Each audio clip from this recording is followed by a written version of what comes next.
अब हम आपको आज की उस खबर से खबरदार करते हैं जिस पर कल बहुत ज्यादा हलचल रहने वाली है। खबर बिहार से, जहां पर बिहार के मुख्यमंत्री लंबे समय तक रहे नीतीश कुमार अपने पद से इस्तीफा देने वाले हैं। उससे पहले उनकी आखिरी कैबिनेट बैठक होगी। हालांकि हमने ये भी देखा कि आज तक भी वो लगातार कामों का निरीक्षण ही करते रहे, लेकिन बीजेपी का पहली बार मुख्यमंत्री बिहार में बनने वाला है।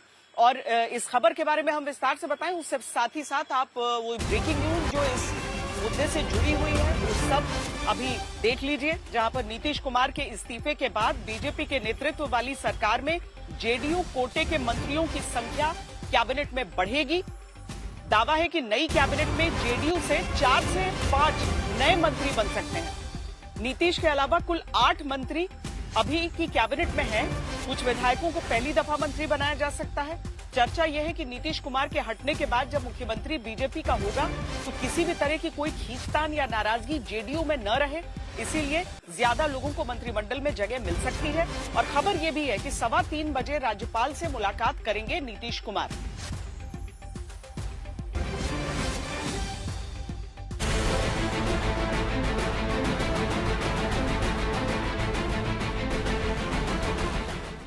अप्रैल दिन सोमवार वक्त दोपहर करीब 3 बजे अचानक बिहार के मुख्यमंत्री नीतीश कुमार सक्रिय होते हैं। सारण जिले के बाकरपुर मानिकपुर 4 लेन सड़क निर्माण का निरीक्षण करने पहुंच जाते हैं। जेपी सेतु के समानांतर बन रहे पुल का भी निरीक्षण नीतीश कुमार करते हैं। क्या ये बिहार से मुख्यमंत्री पद पर रहते नीतीश युग की विदाई का आखिरी दौरा है? क्योंकि मंगलवार को नीतीश कुमार मुख्यमंत्री पद से इस्तीफा देंगे। मंगलवार को ही बिहार में पहली बार बीजेपी से कौन मुख्यमंत्री होगा, ये नाम तय होगा। उससे पहले दिन भर पटना में नीतीश कुमार के घर से लेकर जेडीयू के कार्यकारी अध्यक्ष संजय झा के घर तक और संजय झा के घर से अब तक डिप्टी सीएम सम्राट चौधरी के आवास तक राजनीतिक हलचल मची रहती है।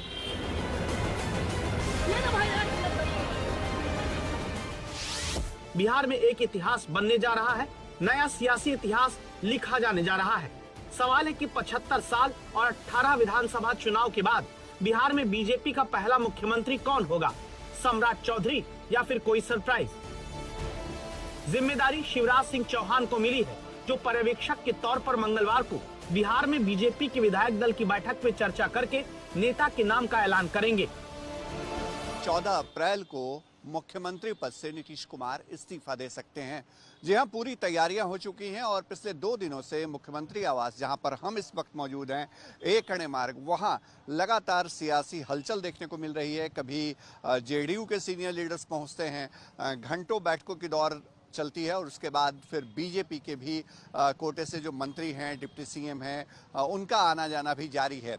माना जा रहा है कि नीतीश कुमार जो हैं वो कल कैबिनेट की जब बैठक खत्म करेंगे तो उसमें जो एक प्रस्ताव होता है इस्तीफे और सरकार कैबिनेट को भंग करने का, उस संवैधानिक प्रस्ताव को लाया जाएगा, जो प्रक्रिया होती है। और उसके बाद विधानमंडल दल की बैठक होगी। विधानमंडल दल की बैठक में नए नेता के चयन पर भी चर्चा होगी और साथ ही साथ नीतीश कुमार अपनी तरफ से जो अंतिम संबोधन है वो भी करेंगे। मैं बनूंगा बिहार का मुख्यमंत्री बाय हुक और क्रुक। राजनीति की राह पर शुरुआती हार के बाद 46 साल पहले पटना में जो बात नीतीश कुमार ने एक बार कही, उस पर 20 साल तक हर परिस्थिति में नीतीश कुमार चलते भी रहे। एक अणे मार्ग से राजभवन की तरफ यूं तो कई बार इस्तीफा देने के लिए नीतीश कुमार का काफिला निकला है, लेकिन तब फर्क ये रहता कि नीतीश ही इस्तीफा देकर नीतीश ही फिर मुख्यमंत्री पद की शपथ लेते रहे। लेकिन अब राज्यसभा सदस्य के तौर पर शपथ लेने के बाद तय हुआ कि 14 अप्रैल अंबेडकर जयंती के दिन नीतीश कुमार पहले अंबेडकर की प्रतिमा पर संभव है कि सुबह 10 बजे माल्यार्पण करेंगे। फिर मंगलवार सुबह 11 बजे कैबिनेट की आखिरी बैठक होगी, जहां नीतीश कुमार के कार्यकाल को लेकर विदाई प्रस्ताव आएगा। फिर दोपहर 2 बजे से 3 बजे के बीच बीजेपी दफ्तर में बीजेपी विधानमंडल दल के नेता के चयन की बैठक होगी। तो सीएम आवास में जेडीयू के विधायक बैठक करेंगे और बीजेपी की बैठक से साफ हो जाएगा कि मुख्यमंत्री कौन होगा। इसके बाद एनडीए की बैठक शाम 4 बजे विधानसभा के सेंट्रल हॉल में होनी है, जिसमें एनडीए के विधानमंडल दल के नेता का चयन होगा और फिर बुधवार सुबह 11 बजे लोक भवन में नए मुख्यमंत्री की शपथ होगी। कैबिनेट उसकी अनुशंसा करती है और कैबिनेट ही जो है कि अनुशंसा के आधार पर जो है महामहिम राज्यपाल महोदय जो है इसके ऊपर समुचित कार्रवाई करते हैं।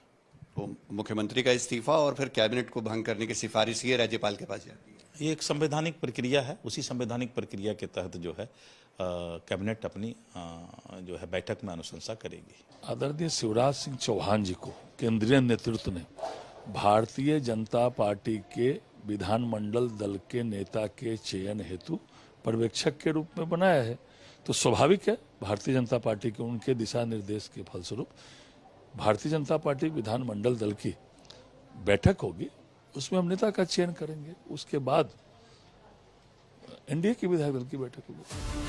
अगर कोई सरप्राइज नहीं हुआ तो नाम सम्राट चौधरी का फाइनल हो सकता है, जिसका सबूत सोमवार की बैठकों की हलचल में दिखा।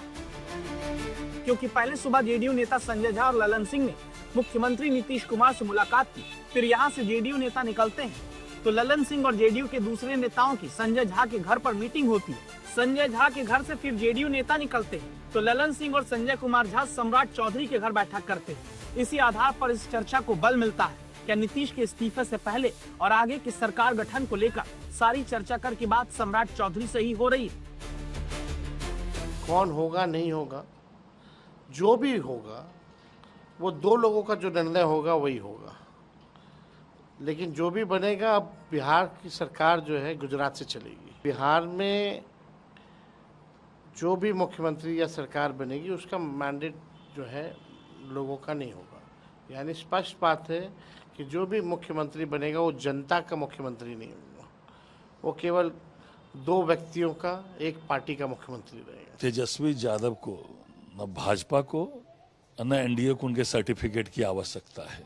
सुपड़ा साफ तो कर दिया उनका बिहार के लोगों ने, और बिना रिजल्ट के ही विधानसभा में 18 तारीख को मुहूर्त निकालकर मुख्यमंत्री का शपथ लेने का जो है घूम घूम के लोगों को बता रहे थे। ऐसा सुपड़ा साफ हुआ, ऐसा भागे कि नेता प्रतिपक्ष बनने के बाद भी प्रथम सत्र में भी उन्होंने आना आवश्यक नहीं समझा। 5 राज्यों में होते चुनाव के बीच उनके नतीजे आने से पहले बीजेपी उस राज्य में नया इतिहास रचने जा रही है जहां ज्यादा सीटें जीतकर भी नीतीश कुमार जरूरी बने रहे। लेकिन अब नीतीश युग की विदाई बेला आ गई है।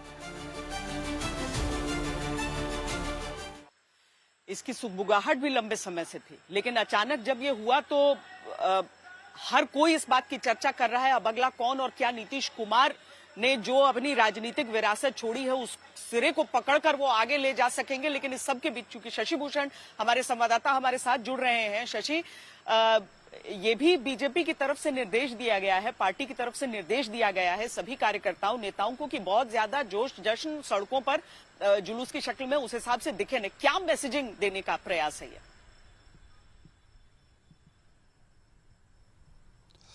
देखिए, प्रयास तो यही है कि भारतीय जनता पार्टी ये नहीं दिखाना चाहती 2 दशक से जिस सहयोगी के पास शासन की चाबी रही, नीतीश कुमार के पास, जनता दल यूनाइटेड के पास, अगर उसके पास से वो चाबी या कुर्सी कह लीजिए मुख्यमंत्री की, वो निकल करके बीजेपी के पास आ रही है तो अपने साथी को नाराज नहीं करना है। क्योंकि जनता दल यूनाइटेड के कैडर की बात करिए श्वेता, या समर्थकों की नीतीश कुमार की, उनके अंदर तो कहीं ना कहीं यह बात है, एक दर्द है, एक मलाल है कि नीतीश कुमार को अब जाना पड़ रहा है, चाहे वजह जो भी रही हो। लेकिन हाँ, भारतीय जनता पार्टी बहुत फूक फूक करके कदम रख रही है और हमारे पास जो सोर्सेज बता रहे हैं बीजेपी ने कोई बड़े जश्न की तैयारी नहीं की है और इसीलिए बहुत लो प्रोफाइल रखा जाएगा 15 अप्रैल को होने वाला शपथ ग्रहण समारोह। और जैसा हमने देखा था नीतीश कुमार कई मौकों पे जब लौटते थे वापस बीजेपी के साथ तो बड़ा जश्न होता था, वो जश्न इस बार नहीं दिखेगा। और सरकार के अंदर भी जो संकेत मिल रहे हैं, जनता दल यूनाइटेड को एक तो पूरा रेस्पेक्ट और जो पूरी हिस्सेदारी है वो देने की तैयारी है, और साथ ही साथ जो हम लगातार ये बयान नेताओं के ले रहे थे या फिर वो दे रहे थे, वो ये कह रहे थे कि नीतीश कुमार की नीतियों पे ही आगे सरकार चलेगी। तो बहुत जल्दी कोई मॉडल में छेड़छाड़ हो उसकी गुंजाइश भी नजर नहीं आती है। 3:15 बजे नीतीश कुमार जाएंगे, राज्यपाल से मिलेंगे और अपना इस्तीफा कल सौंप देंगे, चूंकि उनका शेड्यूल जो है वो लगभग इसी तरह से तय हो गया है। जी, बहुत शुक्रिया शशि भूषण इस पूरी जानकारी के लिए, क्योंकि कल का पूरा दिन तो इसी के नाम रहने वाला है, नीतीश कुमार का इस्तीफा और उसके बाद बिहार के नए मुख्यमंत्री का नाम जब सामने आएगा हमारी नजर उस पर रहेगी।